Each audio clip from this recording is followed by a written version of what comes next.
Okay, welcome to chapter 2.1. In this particular chapter, we will be studying the role of documents in accounting. Now, I've already said in the previous videos that everything that we are recording in accounting, it has to be proven with proof. We cannot just make up some numbers. Every time someone points out at any of the accounting documents and say, why do you have this number? You have to have source documents or a proof to prove that this is what you did and there's a reason behind these numbers. Okay, so we call it source documents because it gives you, it's the starting point of any of these numbers that you are recording into accounting documents. These are the source documents that we're going to study or you will come across in this course. The first thing is cash receipt. The name is already self-explanatory. Cash receipt is when you are having a cash transaction and you get the receipt for it. For example, when you as the business is selling something to a customer and receive cash back from that customer, we issue them a cash receipt. Same thing, when the business is going to the supplier, buys the inventory and pays them cash immediately, we also get a cash receipt back from the supplier. Electronic funds transfer is similar to cash receipt, but instead of a physical cash receipt, we are getting the EFT or electronic bank transfer. It's very similar to when you use the bank app to scan the QR code and pay for that. Sales invoice is for credit sales. At this point, you should already know credit sales is when a customer receives the inventory from the business but haven't paid, therefore, and then they will pay later. So when such situation happens, the customer receives the goods and the business would also hand them the sales invoice to say, this is how much you are owing us. Purchase invoice is when the business is going to the supplier, get the inventory, or maybe the supplier ships inventory to us, and we haven't paid, the business hasn't paid.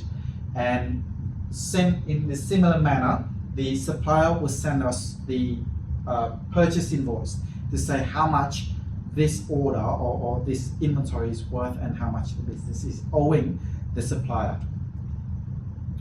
Credit note is when is for sales returns and purchase return. Sales return is when a customer is giving back some of the faulty items.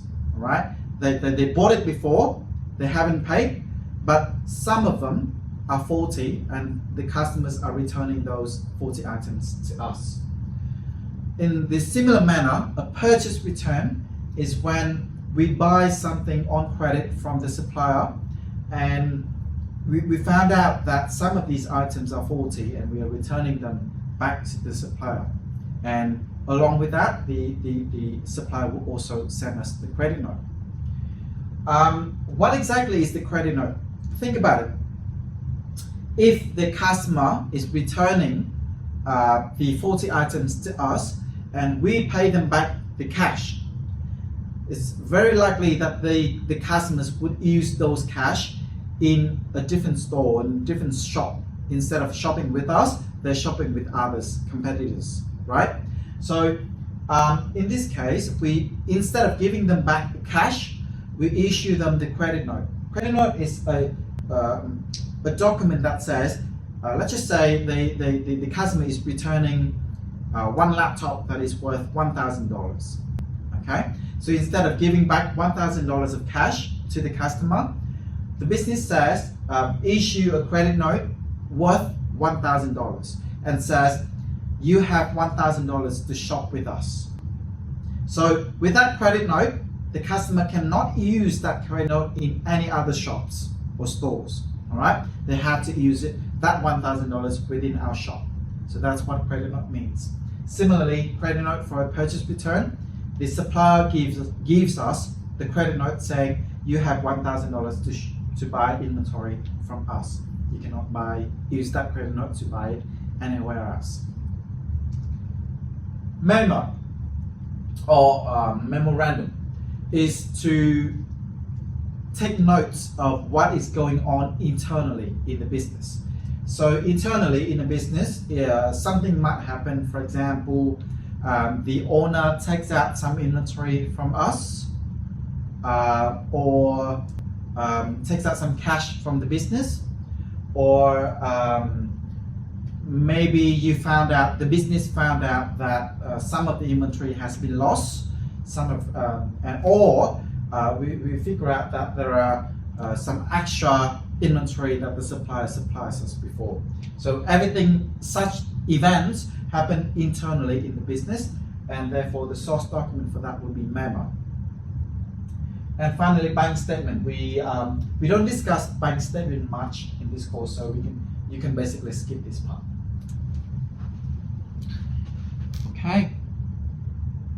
So for cash receipt, in order to recognize cash receipt, we use the word REC, standing for receipt. And then EFT, or electronic fund transfer. So these two, REC and EFT, they are representing cash transactions, not credit.